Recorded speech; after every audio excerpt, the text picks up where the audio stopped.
So today we're going to do the handover video on the Bailey Autograph 794. We're going to start on the outside and then we're going to move on to the inside. On the outside, firstly, fill-up points. Your fill-up point is here. You've got your AdBlue bits here and then also your diesel.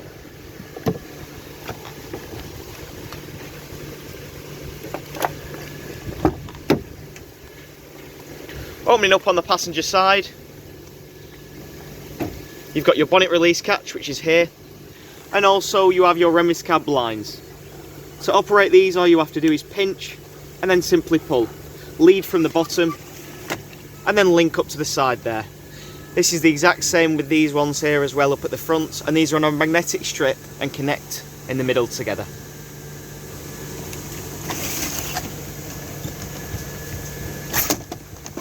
Just like so.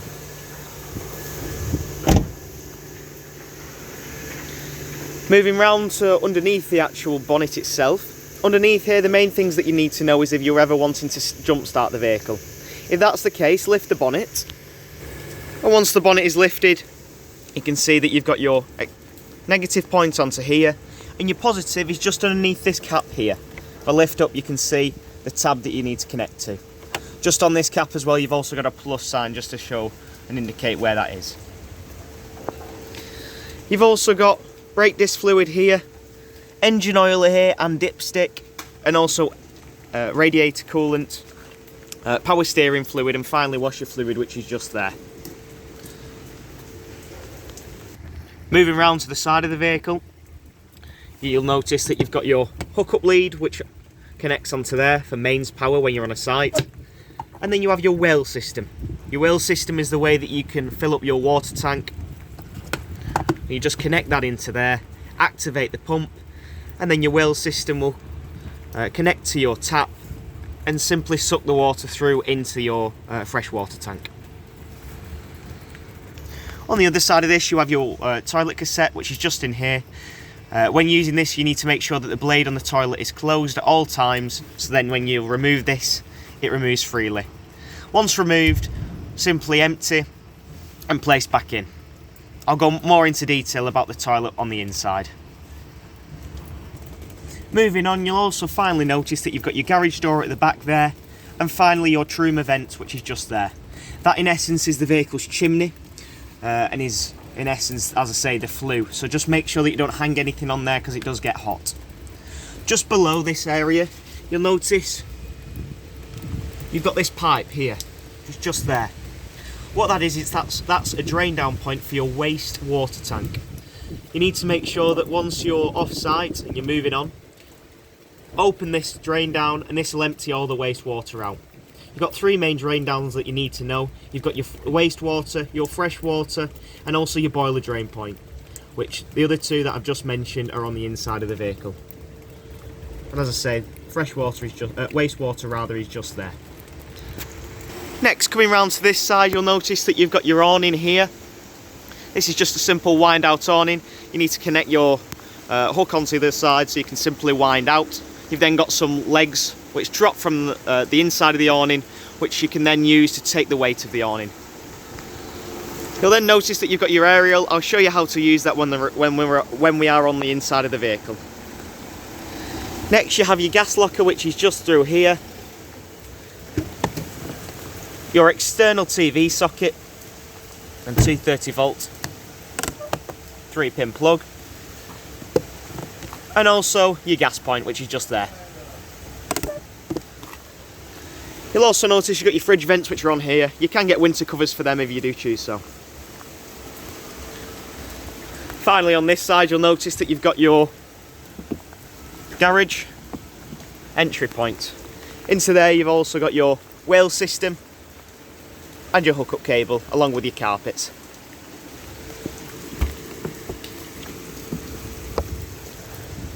And that concludes the outside of the vehicle. We're now going to move on to the inside.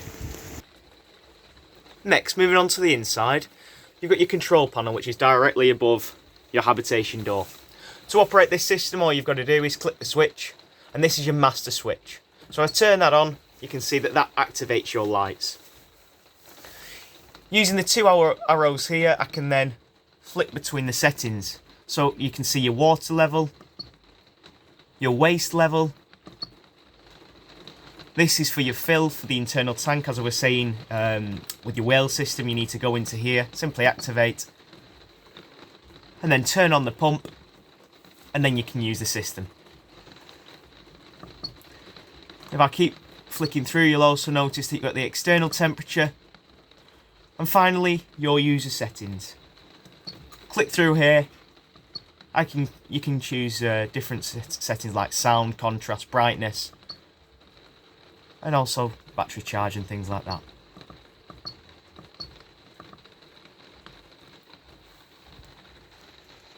After coming out of the user settings, if you carry on flicking down, you've got your internal temperature, which is there. You've then got your battery select. You can either have it on leisure or vehicle battery. Make sure you keep this on leisure, because if you are on a campsite and you keep it on vehicle, what that's going to do is it's going to run all your lights off your vehicle battery, which in essence, that's then going to flatten your battery and you won't be able to move. So make sure it's off your leisure battery. Just flicking through again. You've then also got your leisure battery amps and your voltage. Flick through again. And you've also got your time, which is just there. Onto the other side of the panel, you'll also notice this button here. This is how I select. So this is going through, and then click this button here to select the option.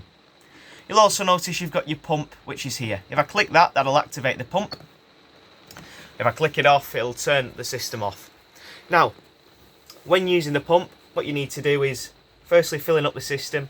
You need to connect that whale system as I mentioned.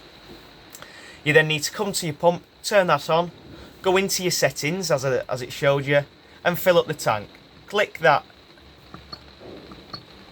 button here, click that, turn on the pump, and that'll then fill up the system.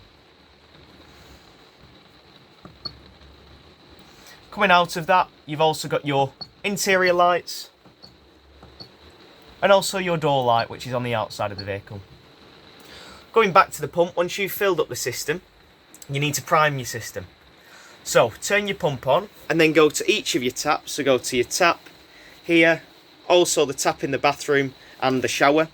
You need to turn it on and turn it to hot. What that's going to do is it's going to pull fresh water from the freshwater tank through the system and then out of the tap. That's going to then spurt and splutter. Once it's running steadily, you know that you've primed your system. Do that, as I say, for each of your taps, and once you've done that on hot, you need to flick it over to cooled. The reason I always do it on hot first is it makes sure that you're priming the boiler as well. Once you've done it on hot, as I say, flick it over to cooled and it'll do the exact same. It'll come through the system, spurt and splutter. Once it's running steadily, you've primed your system. Once you've done that, you can leave your pump on, because each of your taps are on micro switches. And will only activate the pump when you turn the tap on. Coming back up to the control panel. Now we've finished with this, we'll move on to your Aldi heating system. This is the heating for the vehicle. So this heats the actual vehicle space and also heats your hot water. If I click menu, you can see that you've got a couple of options up here. At the top, you've got the vehicle temperature. The max is 30 degrees. And then just by tapping the screen, you can alter the temperature. At the bottom, you'll notice that you've got your water level and water temperature rather, which you can alter just by clicking the minus or the plus. And then finally, you've got your fuel. So you can either have it on 1 kilowatt electric, 2 kilowatt electric, 3 kilowatt electric, or finally gas, depending on what you have supplied to the vehicle. Finally, you've then got your settings. In your settings, you can, again, just similar to your control panel, you can alter the brightness of the screen, etc., and also time. And you can also reset the system from here. Typically, you'd reset the system, for example, is if you've selected a fuel that you haven't got. So what typically happens is you'll turn your heating system on, and you'll, for example, not have any gas supplied to the vehicle, but you'll select the gas on the system. What that'll then do is it'll try to heat the vehicle using gas, but of course you haven't got any. You'll then get a flashing error, and then that's when you need to reset your system. To turn this off, simply hold, and that'll turn off, just like so.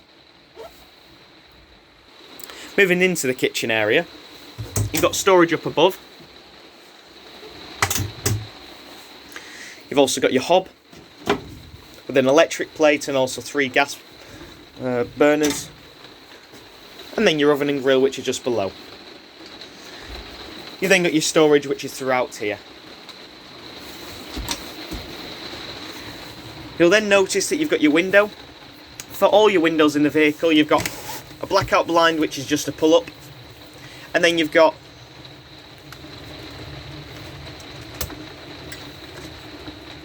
a fly screen which just pulls down. Simply pull down on this and that'll flip into place there, and that's your fly screen. And as I say, if you pull up, you've got your blind, which is just below that. To open the window up, you've got these latches here, so if you just pull up on these, pull up and also undo, you can then push out the window, and then using these notches here you can simply tighten in place. When finished with these, you can then take them back in. You've also got, you'll notice, an option for venting. You've got 2 settings here, so if you wanted you could actually leave this on venting just to allow some airflow to get through. However, of course, make sure that these are closed when travelling. Once finished with the kitchen, just quickly you'll notice that you've got a panel in the floor here. You've also got one back there which I'll talk through in a minute. This first panel here, just when you lift up this, is for your freshwater tank. As I say, your wastewater tank drain down is actually external to the vehicle, whereas your freshwater tank is internal for the drain down. So, to drain down this system, simply lift up on this and remove. Unscrew the cap. And then in here, this is your freshwater tank, you'll have a plug. All you need to do with that is stick your hand in here, find the plug which is just down there, pull that, and then that will drain the entire system. And what we say is, with all your drain down points, you can leave them open when leaving off a site, as it's just water, and the vibration of the road when travelling will make sure that the entire system will be emptied. Before I move on to the fridge and showing you that system, this is your Alder heating system. This is one of the radiators that you've got in the vehicle. You've also got another one in your bathroom. And then you've got out points here for where the heat can rise. Next, moving on to your fridge, you have a 3-way fridge, which is a Dometic fridge. For your 3-way, how that works is you've got 3 ways to fuel it. You've either got mains electric, which is there, 12 volt, which is your leisure battery, and then finally your gas. So when you're on site, you're going to be using obviously the mains because you're hooked up. So you'll turn the dial and angle it to your mains point.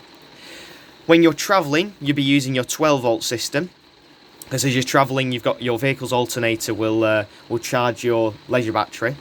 A lot of people initially think that when they're wild camping they can run it off the leisure battery of the fridge. However, that is not the case. You'll simply flatten the battery, as it's as you can imagine, it draws a lot of power. So make sure that that is only activated when travelling. And then finally, you've got your gas. Your gas is what you're going to be using when you are wild camping. So make sure that you've got that when doing so. Finally, over here, you'll notice that you've got your temperature, so you can alter the fridge's temperature from here. And then you've also got your igniter switch, which is just for the gas when using it. In the fridge, you've got your freezer up at the top, and also the fridge, which is below. Above this area, you have your microwave. It's worth noting that your microwave will only work off 230 volt when you're plugged in. It'll never work off your 12 volt system, as it'll just trip the vehicle because it draws too much power. Opposite the fridge and microwave is your bathroom area. In here, as I say, we've discussed about priming your system and your shower, which is there, so you're fine with that. The main thing that you need to know is your toilet. So when using the toilet, you will notice what I mentioned outside. You've got this blade. This blade, what you need to do is push away from you, and that'll open the system so you can see into the cassette. During use, push open, so all the waste can drop into the cassette. Flush using that blue button there, flushing the system, and then ultimately you then need to close the blade. to stop any nasty smells from coming through. As I say, when you are removing this cassette, make sure that the blade's always closed. It should always be closed in the first place when it's not in use, but as I say, make sure. If it feels like it's being forced when you're trying to remove the cassette, you're probably doing something wrong. You've probably left this blade open, so just make sure on that.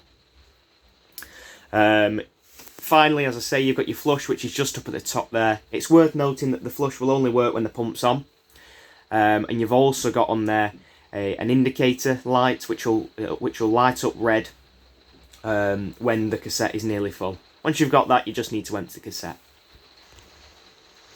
You can also notice whilst I'm down here another radiator which is there for your Alde heating system. Moving into the bedroom area, you'll notice you've got your big double bed here. At the moment it's in the recline position. In the upright position. However, if you do want to extend this out, all you have to do is lift this up and simply pull. That'll then flatten out the entire bed. Ready for use. You've then also got your TV bracket here. You'll also notice some vents here for the heater. And then finally underneath these two areas, you'll have storage in this one, which you can use. And you've also got your boiler system, which is in here, which is your Alde system. Through removing the panel, you can see that your boiler system is just here. The main thing that you need to know underneath here is your boiler drain down point.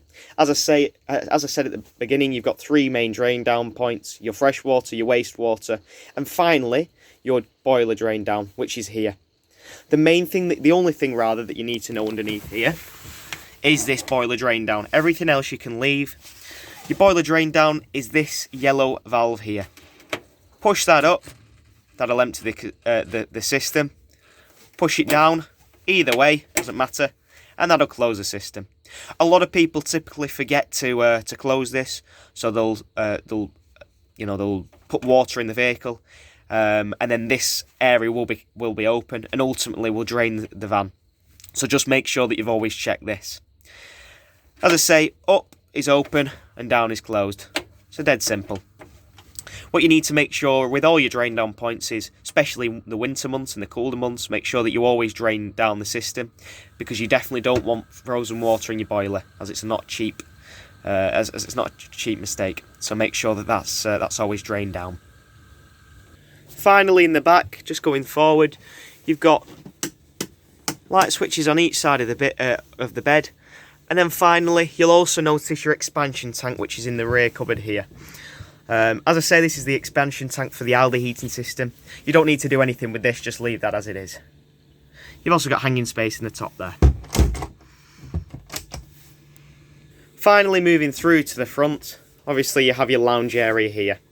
For travelling, all you need to do is simply push this panel back into the seats here, remove the cushion, so then you've got a place for passengers to put the feet here when travelling forwards. On site, obviously, you can reassemble that, so you've got your big L shape. So if you are using this as a bed, all you need to do is simply slide out this area here. That slides to there.